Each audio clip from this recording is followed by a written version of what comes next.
More gamers, and thank you so much for watching. This is a small little video I wanted to put together that has a few rules for clarifications for what I'll be doing with the Shadespire campaign going on. If you haven't seen that video, go ahead and click here, and you'll be taken to my first ever narrative battle report using the Age of Sigmar Skirmish rules, specifically the Shadespire campaign as depicted in the Games Workshop print edition. In the future, I hope to be doing my own with something a little bit more in-depth, but as a primer for getting people into the game, this is exactly how they present it, and I wanted to get rolling there. I recently posted a review of the book where I went into the campaign and things like that, and a few questions were posted that actually made me think a lot. I'm going to do a quick house rule presentation on how I will be playing going forth in the narrative battle reports. If you have any questions going forward, this video should help you understand why things might seem a little bit wonky in my battle reports, just because I'm trying to make the most clear and concise rule set there is. The first thing that I had a problem with the Skirmish rulebook that came out is the limit of one war scroll. One war scroll limit? I don't know how to word that. Where basically you can only take one of each war scroll.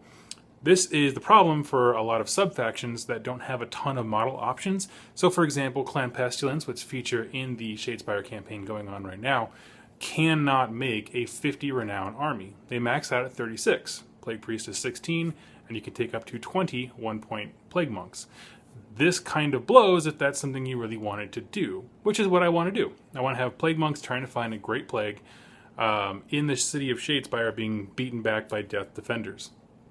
Now, what's the alternative? Well, I'm going to lift that limit on the Plague Priest, so they'll be able to have 2 Plague Priests, which then allows me to bump myself all the way up to 50 renown. So that's why you're going to see that coming forward.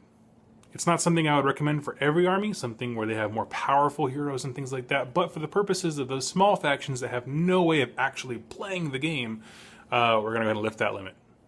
Now, the second thing that came up in the discussion in my review video was since all of the models are now individual units, how do bonuses work when it's based on the number of models in units? So for example, Skeleton Warriors have the Skeletal Legion rule, which says for basically it's every 10 you get a +1 to your attack. It's kind of loosely what it is.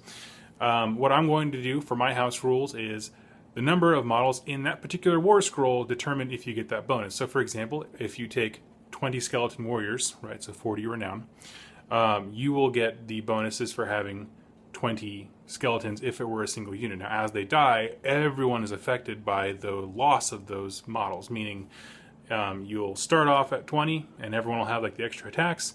As that number degrades down to 10 and below, their attacks and stuff will all do the same thing. They'll all go decrease and things like that. So they're going to, for the purposes of the bonus, function as one war scroll. However, in movement and attacks and things like that, they're going to act as individual units. There's a second type of war scroll rule, and someone brought it up, and it's a great example, is the Putrid Blight Kings have a rule called Virulent Discharge, where it says every unit within 3 inches, I think, of this unit, meaning the Blight Kings, rolls a die, and on a certain roll they take damage, like from being like the Pestilence and stuff like that, being all around the Blight Kings themselves, and on a roll of a 6 they heal. What I'm going to do for this, because it's much more balanced in the full game, right? Because how many units can you get around 5 Blight Kings? I'm going to go ahead and let those kinds of rules apply to each individual model. Now, these are pretty hefty price tags on models that seem to do this. And so I think it's pretty fair. I mean, I think it's 7 points for a Blight King, which is not cheap by any stretch. So I think it's totally fine. I think it's built into their point cost, honestly, to have these 5 models spread out, and each one of them has a chance to basically destroy a unit just by being around them. And this is actually tempered by my last house rule, which is to say that wounds do not spill over. If you receive D3 mortal wounds, like say from the Nurgle discharge thing we were just talking about, and you're a 1 wound model, that's it. You're just insta-killed, but it doesn't go anywhere else.